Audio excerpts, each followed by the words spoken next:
footeux parle aux footeux. Bonsoir à toutes et à tous. Ce soir, une émission sur les grandes gueules de football. À ne pas confondre avec les grosses têtes de la radio de Grand-Papy. Car oui, les spécialistes de la provocation actuelle ont une énorme tête, un énorme melon, dans laquelle on ne retrouve d'ailleurs pas grand-chose.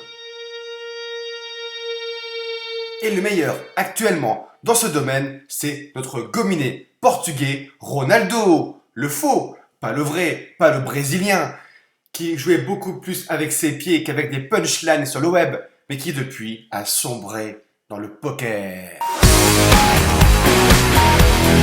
Donc, Ronaldo a déclaré après la défaite du Derby de Madrid que si tous ses coéquipiers étaient aussi forts que lui, il serait premier. Mais contrairement à notre spécialiste de la Navy et des sous-marins, j'ai nommé Serge Aurier, il n'a pas osé critiquer son entraîneur.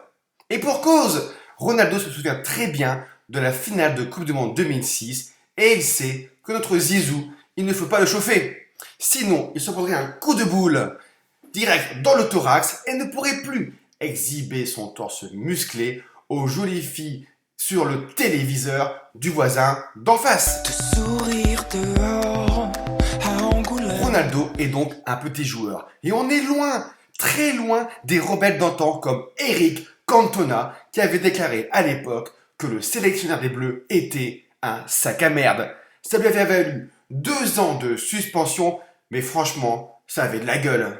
Moi je voulais être Eric Cantona.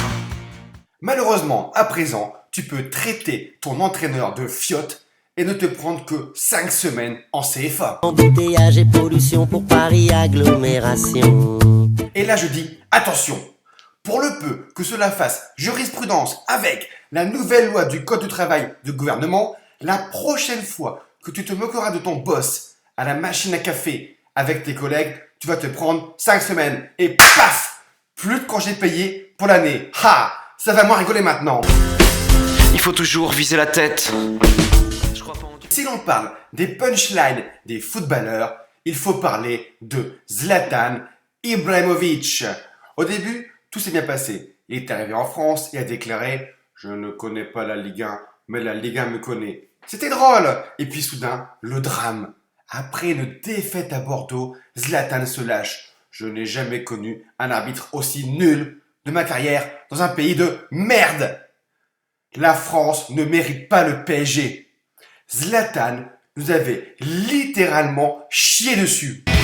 Nous sommes la même couleur blanc. Allez, à vous, tu l'avais oublié celle-là, hein. Et c'est ça le problème de notre monde moderne. Le buzz est éphémère. C'est un peu comme tes photos de vacances que tu mets sur ton mur Facebook. Sitôt posté, sitôt oublié. Pour la petite histoire, Zlatan n'avait pris que seulement 4 matchs de suspension.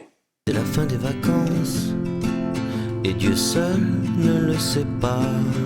Et pour finir cette émission sur les rebelles du football, une citation du génie anglais George Best qui avait déclaré « J'ai dépensé beaucoup d'argent dans l'alcool, les filles et les voitures de sport, et le reste, je l'ai gaspillé.